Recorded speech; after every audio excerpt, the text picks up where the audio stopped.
This video is brought to you by the following sponsors: Novartis, Genentech, We Are Ill presents Shop Chats. Well, I got the green light to start, and so I'm gonna relax and let my hair down. I hope you all do too, and everybody in the audience. So let your hair down, even though we're in a salon, Well, I'm Victoria Reese Brathwaite, and I have amazing panelists here with me, and I'll introduce you all to them. But I first wanted to thank you all for being here. We always need a little audience engagement, so appreciate you coming out. But I also wanted to just share what We Are Ill is, and not the textbook definition of what We Are Ill is, but just who we are, what we do. And so I created this organization because I was diagnosed with MS in 2012. And I'll get into my story a little later, but what I didn't see was panelists like this. I didn't see women that looked like me that were talking about what I was dealing with, but I didn't see them talking about it in a way that resonated with me, that got my attention, that made me listen, that made me laugh, that made me be like, oh, okay. I wanted to just kind of be impressed a little bit, but in my version of it. And so Black women are always so impressive. I knew that everything that I would do, that would be that golden thread. I would always use Black women. And so what better way to connect with Black women than hair, the hair salon. And so I'm from Detroit. And Detroit, it might not be now, but it used to be the #1 hair capital of the world, okay? And so I used to be in hair books, hair shows, all of it. I mean, stayed in the hair salon hours. But it wasn't just about the styles and the drama of the styles that Detroit hairstyle was. It was more of the relationships and the bonds that I built on those Saturday mornings. I was young, but it was like the best place to be on a Saturday. Cause I'm like, where y'all going tonight? They were going to the mall after. It was just amazing. But what I saw was like so many conversations about everything. I saw people, they didn't broke up with their man, they hate their job. It was just an amazing community that no matter who was talking to who, everybody was a part of the conversation. And so I thought, why not bring that same vibe to MS? And so we're here today. And so we have Dr. Mitzi Joi Williams. Dr. Mitzi Joi Williams is a board-certified neurologist and a fellowship-trained multiple sclerosis specialist with over 15 years of experience. As the visionary behind Joy Life Wellness Group, she has become an internationally recognized leader in MS care, especially for underserved communities. Through her foundation, she continues to push for greater diversity in MS research and equitable healthcare access for all. She is a published author of the bestseller, You Can Live Well with Multiple Sclerosis, and is an adjunct assistant professor at Morehouse School of Medicine. Everyone please welcome Dr. Mitzi Williams. All right, and so we have the lovely Rochelle Mosley. She is the owner of Salon 804 in Harlem, New York. At the age of 17, Rochelle became a licensed cosmetologist, and in just 2 years, she was styling 60 clients a week. Okay. Coming from the Blackwell Projects, this was a beautiful accomplishment for someone her age and with her background. Rochelle is not only a hairstylist for A-listers, she's also an accomplished model and entrepreneur. But she even actually did my hair when I lived in Harlem. So this is a very full circle moment. Let's give her a round of applause. Thank you. All right, so I'm gonna jump right into it. So, Rochelle, you probably know a lot of people's deepest, darkest secrets as a hairstylist. What is it that makes a salon or barbershop such a special and safe place for Black women or Black men to share? Well, it's information headquarters. Okay. Everybody there has something going on because we're more alike than we are different, right? And when we're in an environment where we can actually share, and somebody else is going through that exact same thing that you're going through, but you probably didn't have the words for it, you kind of feel at home. You kind of feel like, okay, I'm not in this world by myself. So I always open my shop up for good conversation, healthy conversation, and try to keep politics and religion out of it. Okay. And so how do you see Black hair as like a reflection of identity, culture, and heritage? Like how does it influence your approach as a stylist? Well, I can't not say that, because I deal with a lot of working women is my clientele, right? And a lot of women, when they couldn't go to work with braids and weaves and, dreads and stuff like that, it really did a lot to their identity, because they were wearing their hair like mine, but wearing wigs to work. They had braids under the wigs, dreads under the wigs, everything under the wigs, and it really did something to their self-esteem as well. Like, I'm an advocate book reader, so if any of my clients are going through anything, oh, I got a book for that, girl. I got a book for everything.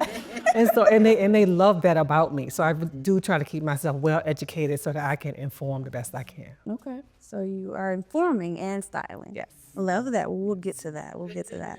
Dr. Mitzi, what role does emotional and social support play in managing MS, especially for patients of marginalized communities? I mean, so it's huge, right? As you have alluded to when telling your story, which I'm sure we'll get into, when people are diagnosed with MS, oftentimes they may not immediately see people that look like them. So if you are in spaces where you feel at home, you want to be able to connect with people there. You want to be able to have that support, and again, know that you're not by yourself. So, that social support is key to people being healthy. I tell my patients all the time, I can understand a certain amount as a physician who sees a lot of people with MS, but I don't know what it feels like because I don't have it. So having that community where you literally have people that understand, even if it's not the exact same thing you're going through, is essential to living well with any chronic disease, including multiple sclerosis. Okay. I'm gonna throw it back to Rochelle really quickly. How long has been your longest client, relationship? 35 years. 35 years. Dr. Mitzi? Ooh, I have had people since residency, so 17 years. Okay. So these are long relationships, some longer than relationships. Right. Yeah. Well, that's the longest relationship I've ever had. So we're getting somewhere. All right. Okay. I said on my mama. That was my mama. Okay. And so, Dr. Mitzi, Yeah. what lessons can healthcare providers learn from the hairstylist-client dynamic? What lessons could be learned here? Well, I think the first lesson that can be learned is listening, right? Listening to understand, and maybe not listening to speak or respond. I think that's a lesson all of us could learn to some extent. Yeah. But I think that's the most important thing. If I'm getting my hair done or getting my locks retwisted or getting, a style, my stylist is listening and we're talking and having a conversation, but she's digesting before she responds. I think the other piece is just creating that environment where people feel comfortable being open and honest. And that's something that I really try to recreate when I'm in the clinic with my patients, right? I have a sign at the door that says, it's okay to leave your super cape at the door. Meaning this is a place where you can be vulnerable, you can be honest, because if we're not honest, then we can't come up with a plan. If I don't really know what's going on with you, then how can I help? And so I think that those are two really important lessons that are very well modeled in the salon that can really help us in the healthcare setting. Okay. Rochelle. So as a trichologist, you're already on to health. Healthy hair, healthy scalp. So health and hair is not far reaching for you. You already are on that. So what role do hairstylists play in raising awareness about scalp and hair health, especially within the Black community? Me as a trichologist, I went to get my diploma in trichology because I wanted to be able to inform more. When I was growing up, when I first started doing hair, we put cholesterol on everything. Everybody got a hyaluronic treatment, but knowing now that those things clog the pores, and I know how to identify, not diagnose. Hey, listen, I can identify certain things now that I couldn't before. So I do think, I'm gonna put the onus on the owner and the stylist, to get more educated in what you're looking at. Because if you're seeing psoriasis or you're seeing, all this flaking in the scalp and dermatitis and stuff like that, you're not supposed to put oil on that stuff. So you need to know that you're not supposed to do that. So I have to put the onus on the stylist and the owner. Mm-hmm. And do you feel like your clientele, if it is majority the Black community, do you feel like they're educated and aware of a healthy scalp and some of the conditions that? Well, I know my clients are. You know, I can't, and the people and the women that come to my salon do, because other stylists will say, oh, well, let me let you talk to the trichologist, because she's more well versed on this area than I am.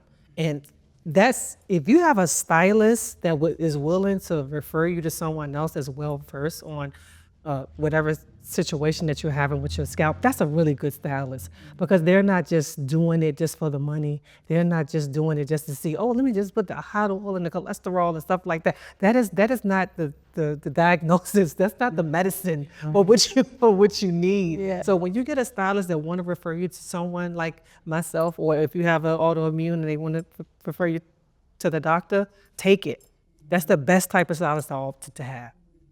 And so you were saying your clients, they know now, or they came knowing about? No, they know now. No, they know now, right? That's what they came knowing. They didn't come knowing. They know now, because I knew I had. If I want to serve, and life is about service. If I really want to serve, I was like, what else can I do? What is that next level thing? Because I thought I wanted to be a dermatologist, right? And my sister was like, no, you don't. You ain't got that kind of time. So then we found trichology, and I looked it up, and I said, you know what, I can serve in this. I can get real well versed on this. I can learn hair from a scientific point of view. Yeah. So it helped me out a great deal. Yeah. Just letting people know why they're losing hair and what we can do about it. Okay. And can I say something? Oh, a lot of it is connected, right? So if you have an amazing stylist and they're like, girl, you dry, you need to drink some water, right? That will help you with your MS, because if you dehydrated in one place, if you need moisture here, you need it over here, right? Or if your hair is falling out because of stress, that's gonna affect the MS or the chronic disease, right? So all of these things are interconnected. So it's important to have people that look at you as an individual and who are willing to say, okay, this is what we think is going on, and then these are the next steps. And you also need a doctor that's willing to refer you to somebody if they don't know what they're talking about, right? So again, if you have somebody that's looking at you and saying, okay, I think this is the issue, but we need to take this next step, you have someone who's a really good asset to your team that's willing to say, okay, this is not my area of expertise, but this is how far I can take you, and then let's take that next step and let me send you to somebody else who can help us. Okay. And so, Dr. Mitzi, what role does cultural understanding play in building that trust between patient and provider? Right, so it's huge, right? I think, cultural understanding, you do not have to be from a certain culture to try to understand or empathize, right? So ideally, if everybody had doctors or stylists that look like them, then yes, people may understand. But even within our own experience, it's not a monolith, right? My folks are from Chicago, her folks are from Detroit, I grew up in Atlanta, so there's differences even within our own culture. But I do think it's important for people to have, to the best of their ability, try to understand people when they're coming in the office. And again, that's that part about listening, right? Listening not to speak, but listening to understand. And oftentimes, if you just listen to somebody for like 5 minutes, they'll tell you a lot of what you need to know in that short period of time. Okay. Rochelle, how can salons be spaces of empowerment and education for clients beyond just styling their hair? And we're talking about health, so. Well, I even have these little cards where, we can pick a card and the cards is talking about different topics, right? But I always lead back to what my hair is going to look like, because everybody really, it always lead back to that.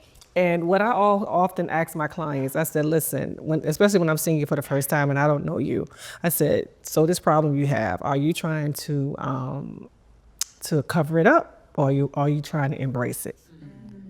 And once I know that, and what you think? No, it's not what I think. I prefer to be bald. This is what I prefer.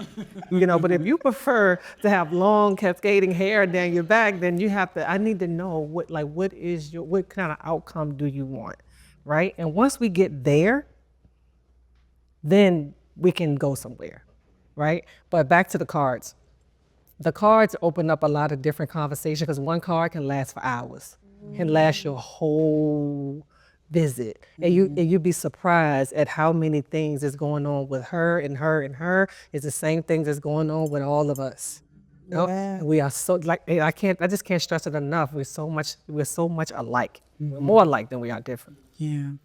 And I think that's so important because the difficulty is that when you're in the office, I know that there are a lot of people that are like, but I can't tell you other people's business or story, So I find myself saying, oh my God, I promise you, I have 20 patients that are just like you. I can't tell you, I can't tell you who they are, but I've got 20 just like you. If there was a way I could connect you, right?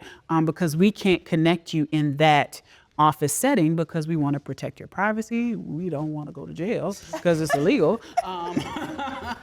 But in other settings, like at the hair salon, where there's an open forum, if somebody says I have MS, there's no problem with that. You know what I mean? And then you guys can connect on that level. Or if they say my cousin has it or what have you, it opens up those conversations in a different way than we can in the office just because we have to protect privacy. Okay. And so what, normalizing these conversations in other settings, how beneficial would it be if when you bring in a new patient that they already heard of MS or they were talking about it, they knew, we know breast cancer. We know about that because it's plastered everywhere. But a lot of people may not know what MS is when they, get diagnosed. How beneficial would that be from your perspective, to their experience if they had heard more about it before they were diagnosed with it? It would be a game changer. I think part of the difficulty is when people think of MS, they often think of extremes, so certainly the treatment and the way that we're able to, help people with MS has come a very long way. But if someone has heard of MS, it's like their cousin that's like 70 and they're very debilitated, or that person, that they remember a long time ago that was really, really sick. And so it makes it difficult. The flip side to that is that a lot of my young folks or younger folks who are doing well and living life and doing all things, they don't want to talk about it. So people often don't have those examples of folks who are, potentially dealing with things, but doing well and raising their kids and working and all that stuff because people don't want to talk about it. So I think that openness, we definitely need more openness in our community because you just never know who you could help. Or who may be going through the same thing you're going through and you sitting right next to them and you didn't even know because nobody's talking about it. Okay. I'm gonna take it back to the audience. Who has MS, if you feel comfortable sharing? Raise your hand if you are living with MS. That's a little taller than that, and I know y'all better than that. Okay. And so based on this conversation, we're just at the beginning of the conversation, but are y'all picking up what we're putting down of why we found the intersection of this? Because it's really about that patient-provider relationship. It's about relationships in general, how that can lead to better health outcomes. And so, we have to do it one step at a time, but this is one of the first steps. Just even thinking about that connection. And so the next time you go get your hair done and you like, oh, what's the vibe here? Like, why am I telling this lady my soul? Like, what is about it? And then when you go to your doctor's appointment, trying to figure out, are we as tight as this? And then if we're not, how do we create this? Or should we be this tight? Or like, what can I, And I think that's something that I'm really grateful for having Dr. Mitzi as my doctor because I've found somebody who is like, could be like family. Like when I first met her, it was like, I know that lady. And then I didn't know her yet. But it was like, there's something familiar about this lady. But I knew that she's a Black woman, but she's down to earth. It was more than that. And then our first appointment, I met her, but she was my doctor. But then when I moved to Atlanta, she became my doctor. She reciting rap quotes, trying to teach me about my brain. I was like, oh, this the one. This the one. Because I was like, oh, because this makes sense to me. Obviously she can talk to me as she would talk to anybody else, another client, but talking to me is something that I know about, Eminem or anything. I just love that. And that was the beginning of me realizing how the relationship between myself and my healthcare provider, how much it mattered. Okay. Yeah. And I think, again, we spent a lot of time with our stylist, right? You see your stylist a whole lot more than you see your doctor, right? So that relationship, as you said in the beginning, Victoria, is sacred. But I think the other piece is that just like we do research looking for our stylists, we also need to research our healthcare team, right? I always say, if you go to a stylist and they mess your hair up, are you going to go back? No. No. Okay. But are you never going to get your hair done again? Right. So people are like, oh, I went to a neurologist and they weren't good. So I stopped going. And I'm like, okay, but you're not going to never get your hair done again, right? You're going to try again. Right. And then if that one's not good, guess what? You're going to do what? Try again, right? Until you find the one that does your hair the way you want, and you will fly across the country to go let them do your hair, right?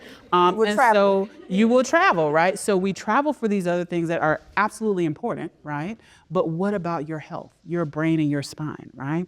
Let's have that same tenacity and that same selectiveness, right? When we're looking for our healthcare team, and let's also be willing to go a little bit out of our way, you know, to make sure that we're connecting with the right folks and that we stay connected to them. Mm-hmm. I love it. I love it. This is what I was looking for. Okay, so I'll share a little bit more about my story. I got diagnosed with MS in 2012, and I had just moved to Los Angeles to start a career being a talent agent. And I was under a lot of stress, and I started feeling numbness and tingling in my legs. Now, I was not calling it numbness and tingling at the time. I'm like, my leg falling asleep, and why? This is crazy.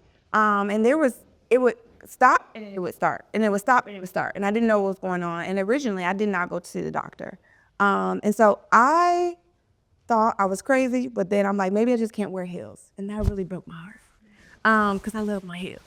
And so I was like, okay, I just won't wear heels, forget it. And so over time, I went to my primary care physician, and I told him on the very first day, there are times where my legs are so like unusable that I'm crawling to my car. I'm not walking. I'm literally having to stop what I'm doing and collapsing, just things like that.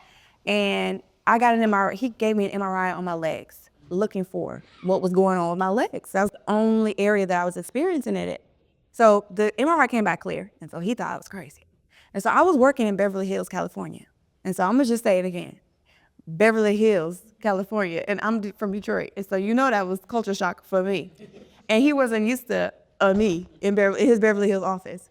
You know, he thought I was crazy. And he asked me about myself, where you from, what you doing here, where you work, all these things. And really said that this is stress and stress alone.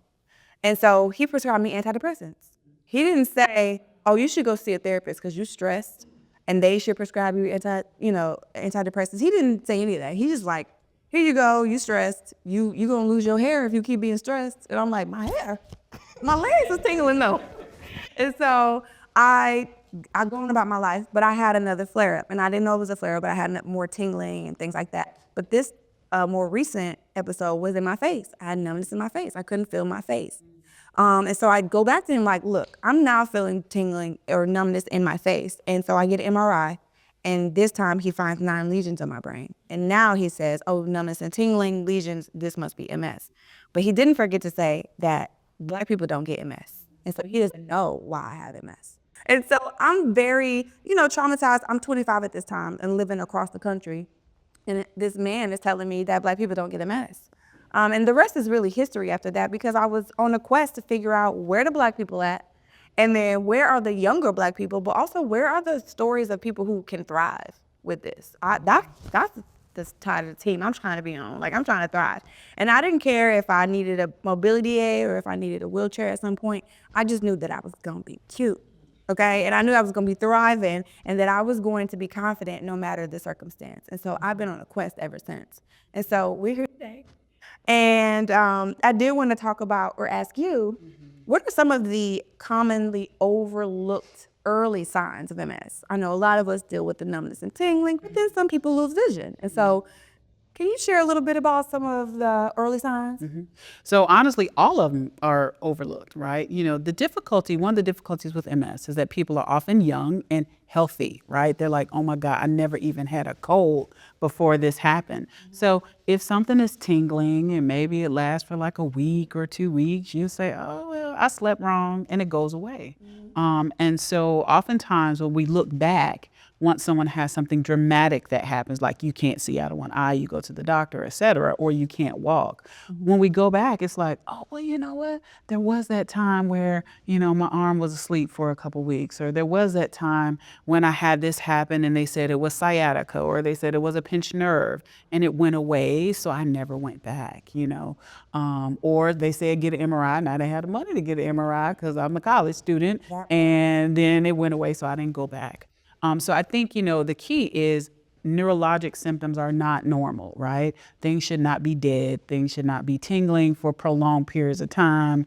You should not be able to see out of one eye. And so if people have any of those symptoms, it's worth getting checked out, right? You would rather somebody say, oh, it is a pinched nerve after a workup than it actually be MS. And you got things that are ongoing and getting worse, while you're undiagnosed or improperly diagnosed. And so maybe not for the people in this room, but for the people viewing this at some point, does MS run in families? If your family member has it, are you likely to get it? And then the second part of this, if it does run in your family or you might think you have it or you're showing symptoms, is there any kind of scan or test that they could do to rule it out? Yeah.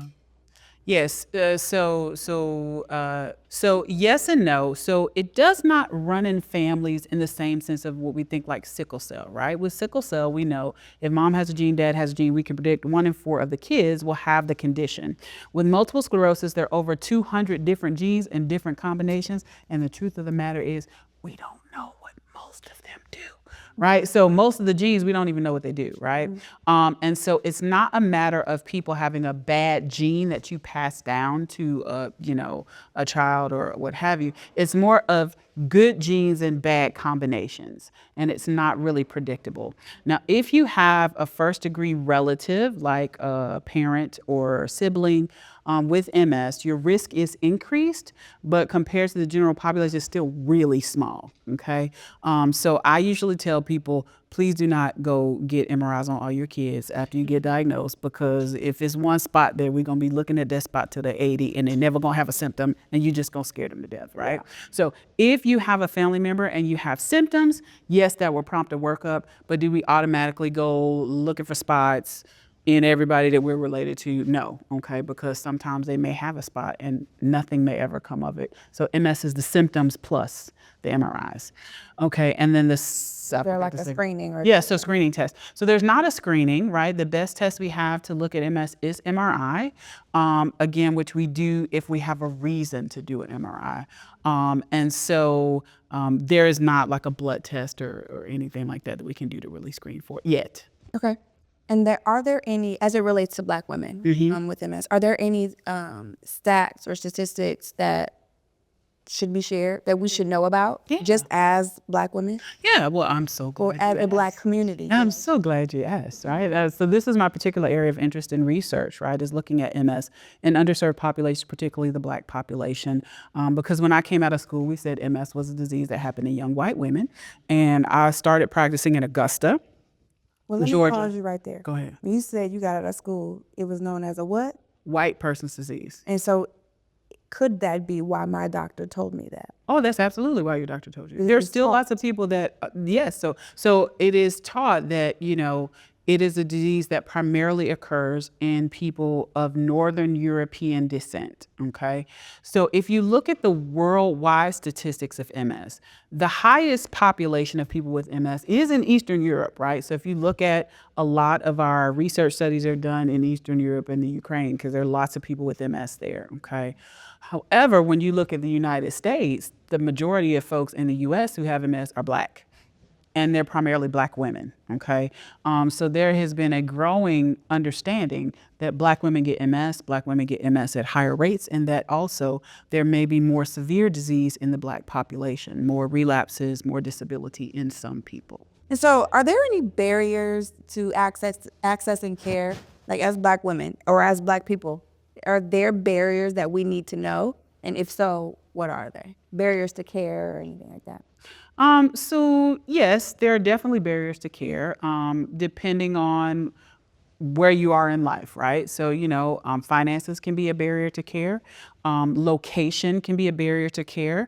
There are often areas where you may have a lot of specialists, like Atlanta has at least 4 MS centers with probably upwards of 10 or more specialists in one city. And you may go to somewhere like West Virginia and there are no MS specialists, right? And so there are definitely access can be a big issue depending on where you live. Finances can be a big issue, particularly if we're talking about MRIs, we're talking about insurance, if people are underinsured or not insured. And then certainly there is also racism and bias, right? So again, if you have people in the community who don't think of MS when they look at a person who is Black or brown, then when you go in with your numbness and tingling, they're going to be looking for something else, right? And so there are many different difficulties that can be associated with access to care or barriers that people encounter. And you talked about the financial barriers. Yeah. And so that makes me think of all the times where I was insured, but the co-pays were crazy. And the co-pays and I are could crazy. not technically afford it still. Yeah. And so we actually were on a panel, and this came up before, where the physicians were saying that they weren't aware that patients were dealing with that because it kind of happens with the nurse in the front office. It's not really when the doctor comes in the room. And so I was explaining that I never shared with my doctor when I had a financial barrier. I just thought it wasn't their problem. And it also was discussed before I got into the room. For future reference, for everybody who's watching, is that something as a physician or a healthcare provider that you would want to know? If I can't afford my MRI, but I need my MRI, I haven't gotten one in a while, should I share that with you, or is that what I should take up with the nurse? You know, so it's an excellent question. I think sometimes it depends on how the office is set up, right? Mm-hmm. I think that number one, you should communicate it with someone on the healthcare team. I think where we have run into issues is, let's say someone lost their insurance for a couple of months, they were on a medication, and they just didn't call. And I'm like, well, if you had called me, I could have got your medication for free, right? But I didn't know. You just, and I can't like just have the office say, hey, call Miss So-and-so and see where she is. You know what I mean? Like, we don't just, cold call you and be like, hey, you want to come in and see us? And so if we don't know that there's a problem, then we can't offer resources. Now, all the time we won't have a resource, but there are many resources to help pay for medication. There are sometimes resources that will pay for an MRI, or if we can't pay for an MRI, then sometimes there are places, I think everybody has a cash pay place on deck that's a little cheaper than some of the other places. Mm-hmm. We're like, okay, well, if your copay is $1,000, then maybe we can get you one for $250 or something like that. So yes, you should bring those things up with the office. If you bring those things up with the nurse, that's always appropriate. I never, shy away from people having conversations with me like, I just can't afford my MRI. Now, if I give you the 10 things I know to try and we still can't do it, then I can't just give you the money out of my pocket. Right. You know what I mean? But oftentimes there are things we can do, but we can't help or offer those resources if we don't know what's going on. Right, okay. And so I want to just bring it back full circle as to why these conversations are just important. There is a universal issue that there's a disconnect between patients and healthcare providers. We ain't gonna talk about the healthcare industry or anything else, because that's gonna make us all stressed. But we as a Black community, we need to know these things. We need to know what's going on, and we need to have a closer relationship with the healthcare industry, even if we don't like it. We need to know what's going on, and we need, essentially, what we just talked about was a closed mouth don't get fed. If your doctor doesn't know what you're dealing with, then they can't help you all the way. And so it's very important that we know that sometimes there are resources available, but we should let our doctor know. Because I think sometimes doctors are like, that girl ain't gonna get that MRI. Like maybe lazy, busy, maybe sometimes they're not thinking you can't afford it, but you didn't say it. And so I think it's very important that we share those things. Yeah, and I think, again, it's important because sometimes I think in the medical culture, it creates this appearance that people are non-compliant, right? Yeah. So non-compliant means you ain't gonna do what we say. Yeah. And so there's a perception that communities of color are non-compliant, but it is like, if I sit down and talk with somebody and they say groceries or medicine, groceries, right? Yeah. If I know that, then it doesn't make you non-compliant just because you don't want to do it. Exactly. It helps with that understanding. And so when people don't have that understanding, you leave them to assume that you just don't want to do it. Mm-hmm. And so I think that's part of the reason we have this perception that our communities are not compliant. Mm-hmm. When we had that panel, I was like, is it daycare or copay? Right. Daycare. It's just going to be daycare. 100%. 100%. And so are you able to share I guess I'll bring it back full circle. I wanted to have this conversation not just for Black women. I wanted to have the conversation for the Black community. This Black hair is not just a Black woman thing. It's a Black thing, right? We always cared about our afros and all things. And so I wanted this conversation to be about both genders because we all, as Black people, we need to know about MS. If MS affects Black women, then that means it affects Black men. If it affects Black women, that means it potentially affects your Black mother, your Black sister, your Black niece, your Black daughter. So that means it's an everybody problem. It is not just a Black woman problem. And so I wanted to make sure that we started to create content and make sure we pull back the curtain on the narrative of what's going on with MS as it relates to the Black community. And so with that said, are you able to share any details or statistics on how MS affects Black people? Is it differently than other races or anything like that? Yeah, so, there is a growing amount of data. So I remember the first time I gave a talk for one of our national organizations about MS in the Black community. I remember going to, I guess we had Google. Yeah, I'm not that old. We had Google, No age. although I was alive before Google. But I would go to the internet and search for articles. And when I did that first lecture, I could literally print every article written about Black people with MS and put it in one notebook. And I could read it every year before I got ready to give my talk because it was that little amount of information. So the information has grown, okay, but there's still a lot we don't understand. What we do know is that there is some data that suggests that some Black people may have worse disease. They may have more disability, more walking problems earlier than their white counterparts, that progression may occur twice as fast in the Black population as in the white population, and that also people may have more severe visual problems.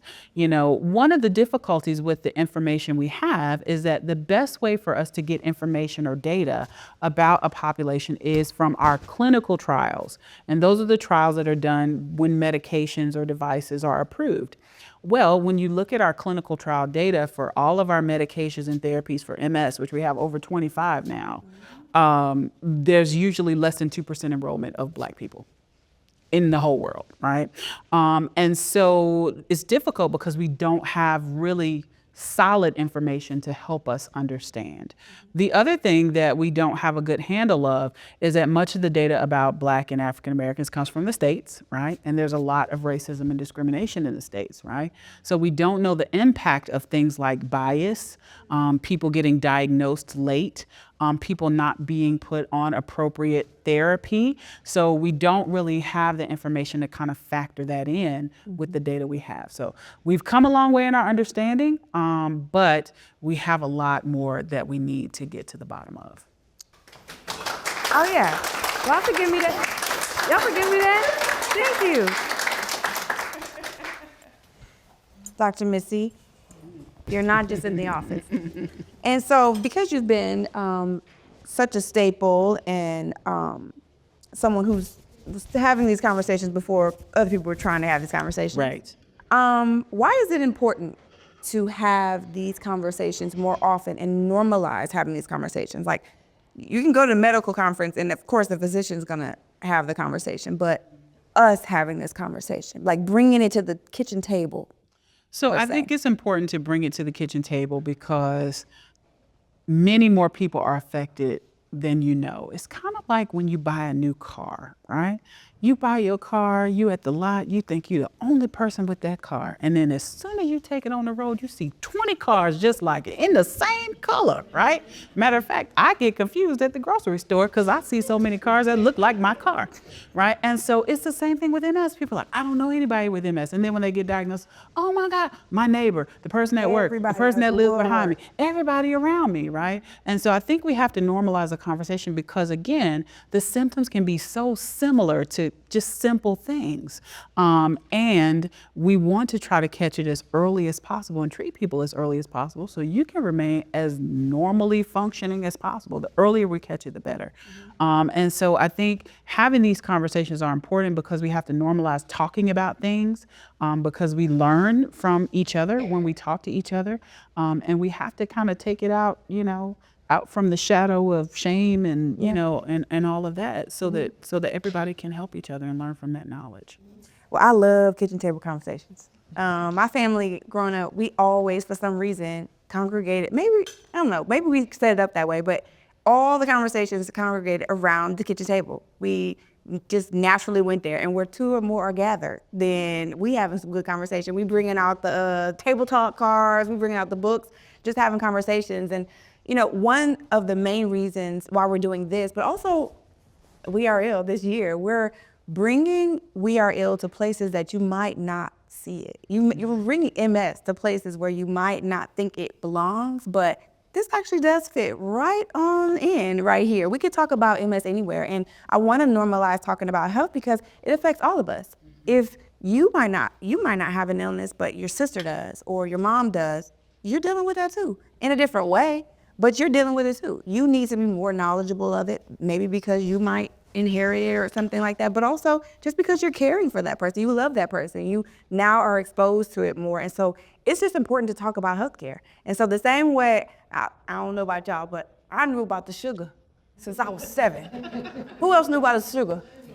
I knew about the sugar since I was 7 with my grandmother. And I knew about the sugar, and then I realized it was diabetes. And I'm like, why y'all calling it the sugar? What is the sugar? Anyway, I knew about that young because it was in my household with my grandmother. And so I was exposed to it, but did I really know what it was? Not really, but I learned a lot about it, right? You know about breast cancer. October is pinked out everywhere, cereal boxes. But then it's like, wow, what about those other illnesses that people deal with that are not really seen? And it's not, a bad thing. It's not intentional, but what about us?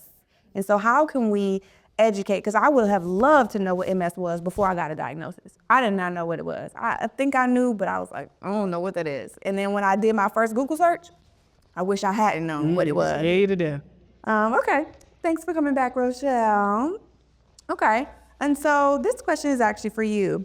With your clients over the years, have you ever noticed physical changes in hair or like body mobility, anything? Have you ever noticed physical changes in your clients?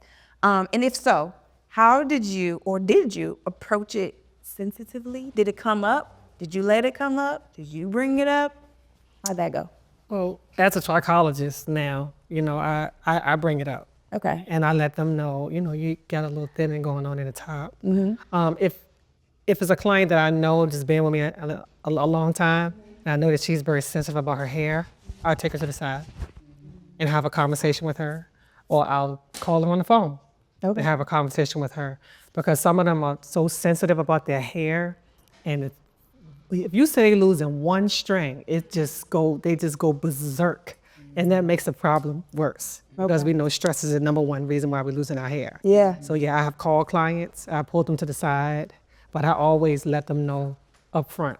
And most times they start losing hair at their new job. It's them jobs. It's their new job.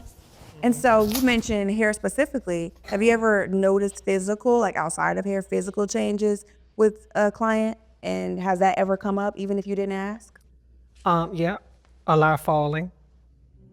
As soon as they get out the chair, they fall on the little, the footrest. Going to the bathroom, falling. Like most things that I noticed was like falling and repetitious conversation. I didn't even think of that. Yeah, I have definitely Because y'all are talking. called the daughter about the mother's repetitious conversation. I said, you might want to get her checked for dementia. Wow. And sure enough, 3 clients, I was the first to know. 3. And so I was going to ask you that next. Has anyone ever disclosed to you, like, I just left the doctor's office and I just found out about this, or recently I was diagnosed with this, or, you are the first person they ever told. Have you had those experiences, and what was that like, if so? I have had those experiences, and some of the people I have noticed what they said, and we have had conversation about it, and I'll tell them to go to the doctor and go and get your blood work done. Maybe you have low D, maybe your iron is low, maybe maybe your zinc is low. You need to go and get yourself checked out. When last time you went to the doctor? Oh, I haven't really had time. I said, well, you need to get some time because this hair dry and brittle like this feels like an iron problem.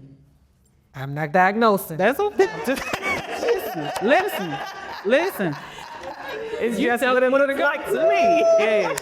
No, the reason why I keep saying that because when I was in school, they said you cannot diagnose, you can identify. You still on your ass. Hey, listen, she didn't correct that silver. Listen, You doing the right thing. You know, a lot of us are so stressed out, we don't even know we're stressed out because we get so used to being stressed out. Right. And it's like, no, I'm not stressed out. The only thing that's going on is the kids and the doctors and the husbands and the this and the that. That's it. That's all. You know, that's it. That's all. Yeah. That's all you need to be Right. stressed out. Right. Right, yeah. And so this, I'm smiling inside and on outside because this is literally why I wanted to have this conversation. I chose this theme because we were pitching this like a year ago. We were talking about this like a year ago.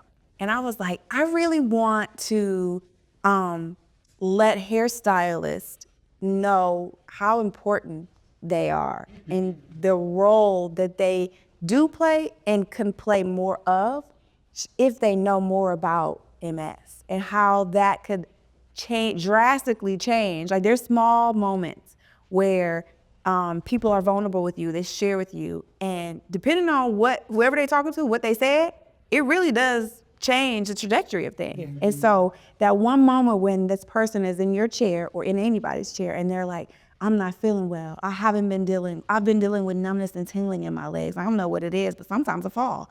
And if you know more about MS and how it affects your clientele in the community you serve, how much of a game changer that could be to that patient's trajectory. Because they're like, you know, I just talked to Rochelle and she said I should go get my blood work done. Or I told her I'm dealing with numbness specifically in my legs. And she's like, you know what? I know about MS. I don't know everything. I can't diagnose you. I can't diagnose you, but I've heard of this with MS. Let me give you this little brochure about MS because this is what they say you should do. Here's where you could go to learn more about it. And then they say you should go talk to your doctor. And I wanted stylists to know that this is a community thing. This is a communal role and responsibility for all of us to know more about things so that we could do more and help other people because it's those small moments. And so I love that you are already telling people, go to the doctor, girl, or maybe or calling daughters because that you got to call the daughters, the oldest one in particular, they say. And so that's a great, just not segue, but just an entryway to say how important it is if you are a loved one, a sister, a brother, a husband, who doesn't matter, friend, to know about things and to listen carefully and to advocate and teach others to advocate, but also to just say, hey, you should go to the doctor. You knowing, taking 5 minutes to watch this and learn more could potentially be life-changing for someone who you talk to just in a quick conversation at the gas station, at the mall, just saying, I noticed these things. It might not be MS, but I heard that. And this is the time, I think it's a neurologist. You should probably go talk to a neurologist or talk to your primary care. And so this is good work. This is good work we're doing. Okay, we ain't even done. Dr. Mitzi, are there resources? I know there's resources that we give MS patients, but are there resources that you would recommend to, I would say the general community, to just learn more about MS so that they understand how it affects the community? Absolutely. So, there are several large foundations and nonprofits in the MS space that provide really good general education about multiple sclerosis. There's a National MS Society. They have lots of things on their website, from diet about MS to what is MS in general. Also, there is the MS Foundation, the MS Association. Of course, I'm always a champion of our patient-led organizations like We Are Ill and MS Views and News because you get a different perspective. And as I have matured in my practice, I realize that the patient perspective is vital, right, to any work that we do. What is the use of me sitting in a room with a bunch of my friends talking about what we think a patient will want? And none of us is a patient, right? Why don't we just ask the people what they want? And then that will help us to formulate plans. And so there are lots of organizations. Also, we have a podcast called Brain Chat with the Nerdy Neurologist, where we talk about a bunch of different topics, from what is MS to different symptoms to how MS affects the Black community, the Hispanic, Latino community, et cetera. So there are lots of podcasts. There are lots of videos of ways that you can educate yourself about MS. Okay. Rochelle. So we're going to wrap up the conversation, but before we leave, based on our conversation today, what can you say that in your practice or even talking to other hairstylists that you have better understanding of as far as being knowledgeable of other health conditions that you might not know much about, but you are learning about or want to learn about? What do you say, or what would you say to a hairstylist about their role in their clients', I guess, healthcare journey or health journey? I think I would definitely tell them to, seek advanced training. I think advanced training is very important. I was an advocate for cosmetologists. Where I went to Albany to try to lobby to make it mandatory for cosmetologists to have advanced training, because things have changed since I got my license in 90. How many different products and techniques and ways to do things is just so different. And if we don't have that advanced training and you're not making yourself or making it a priority for you to go get this advanced training, they're not getting it, and they still doing the same old stuff from back in the days when things it's the paradigm shift. Things changing. Things are not the way they used to be. So I would definitely I'm an advocate for advanced training. I think that stylists should have some type of advanced training, and let's put the onus on the client. When you go, like, did you take any classes this year, girl? I love it.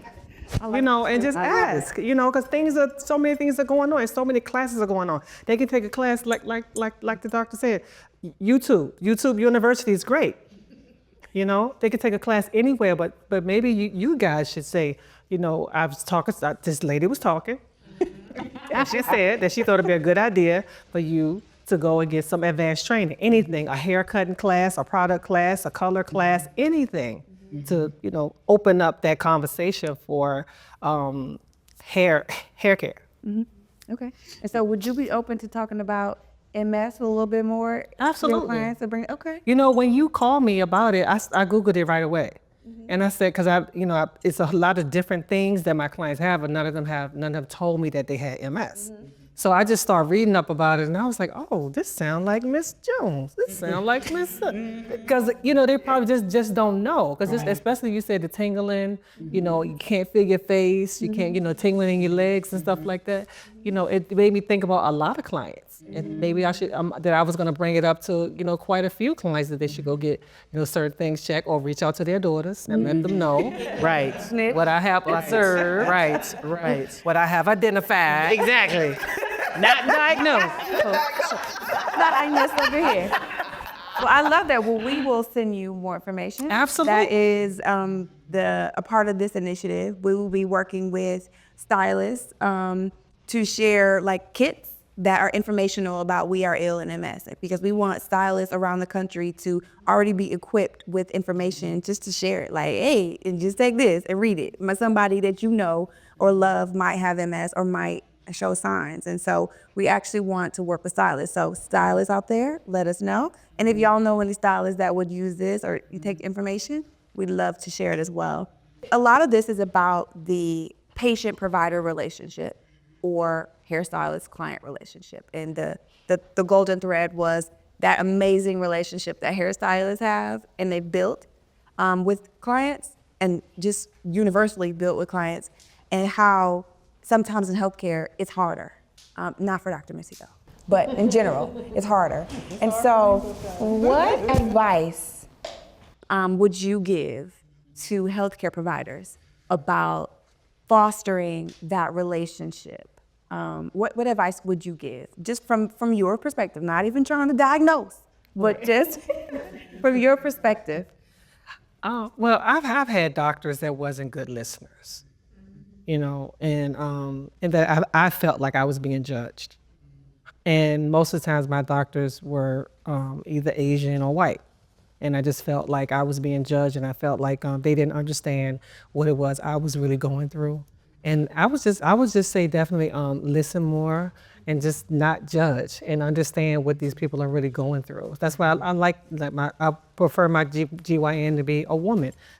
I feel like she's more in tune to what I'm going through and what's happening. It's not gonna ask me, you here again? Oh Lord. Oh my God. But it's certain things that women go through that they may need a little more gentle care and to talk about and help me understand what it is that my body is going through. Like I'm going through menopause right now. I'm like, nobody's talking about it. I'm on YouTube talking, or my older clients, I'm talking to them. What was it like? What was it like? All the women on my side, or on my mother and father's side of the family, on my mother's side of the family, all had hysterectomies. In the 70s. So everybody had, went through it really, really early. So I don't know, at 50 some years old, it was already acting crazy at 20 and 30. So I didn't, couldn't understand my emotions and what I was going through. So, trying to talk to, a doctor that's gonna listen to me and understand me and not judge me and really listen is what I would really want from my doctor. It's so interesting because information is out there. The information that We Are Ill shares, it's out there, right? The science is the science. The data isn't there, right? But the message is in the messenger. Yeah. The message is with the messenger, right? We want to hear it from a certain person. We want to hear it a certain way, in a certain style. And that is what has been so special about what we've been doing. We ain't talking about nothing new. It's just the style in which we do it that is what some people want to hear. And so when you brought up menopause, so that's a hot topic right now. And so many people feel like they don't know what's going on. And I will say there is a lot of information that hasn't been shared, but there is information out there, but it's the messenger. And so, and I think we're looking for compassion and understanding. I want to feel this. oh, you know, it's touchy-feely, doctor. I'm definitely very touchy. Yeah, because sometimes, it's that bedside manner. That bedside manner, it can be kind of rough sometimes. Yeah. And we just would want it to just be just a little softer so I can understand and listen to you. So what you got to say? It's very vulnerable, and so softness is definitely key. Okay. And so, Dr. Mitzi, I will ask you, what advice would you give, and maybe not even advice, what would you say to stylists to let them know how much power they do have in their role when it comes to the patients, that they're not in your office, but they are in their chair? Yeah. What would you say to stylists about their role in this, in healthcare? In healthcare, I would say, your role is very important and you are needed. And I was listening to a lot of what you're saying. It's just Victoria didn't ask me questions, so I couldn't jump in like I wanted to jump in. But what you're doing is making a difference in people's lives and encouraging them to go in a certain direction, right? And so even when you're saying, hey, you need to go to the doctor, or even when you tell somebody they're stressed out, right? When they come to me, I'm saying the same thing, right? And if they've heard it from you, right, who they see every however many weeks, and I say the same thing you've been saying, right, then it's more liable to get through to that person versus if I just say it at the 6 months, and nobody else has said anything to them, And I think that one of the biggest things that I find is important in our community, and that's why I have that sign on my wall that says it's okay to leave your super cape at the door, is that it's important for us to realize that it's okay to be vulnerable. It's okay to ask for help. You don't have to know everything in every space and be 100% all the time, right? Because one of the biggest issues I see with my patients is that, you just let it get so far till you can't function, right? And the train has left the station and I can't do nothing about it. But if you had told me when the train was starting up, right, then we may have been able to ward that off, right? So it's okay, just like you're vulnerable in that space. When you go to your doctor's office, it's okay to be vulnerable and to be honest, and I will look at somebody and be like, girl, you look like you wore down. What's going on? You look like you're having a rough day, or like, this is what depression looks like. Everything you're telling me is, and so I think we have to be okay with naming these things. We have to be okay with dealing with these things. But the first key is being open and having those honest conversations. And you all are so vital because people are vulnerable and open with you. And if you just say, I'm not diagnosing you, but you need to see somebody. then that could be the game changer that changes somebody's life, you know? I love this because it's all of our responsibility. Right. You know, when one diagnosis is not just on that person, it's a collective community responsibility, especially as Black people. It's our responsibility to help each other and support each other. And so Rochelle or any stylist bringing up these things or having these conversations and reinforcing what Dr. Mitzi may not be able to do, but every 6 months, but that's every 2 weeks. That's every 2 weeks someone's saying, go get checked out. I'm worried about you. Just every 2 weeks versus 6 months. This is the work. This is the type of work that we're looking for. And so I love this conversation. It was exactly what I wanted. And before we wrap up, can I just say one thing? The first time that you know something is going on, it's gonna show up in your hair and in your skin. If your hair and your skin starts acting up, it's something wrong. You don't have to wait for nobody to tell you to go to the doctor. Go to the doctor.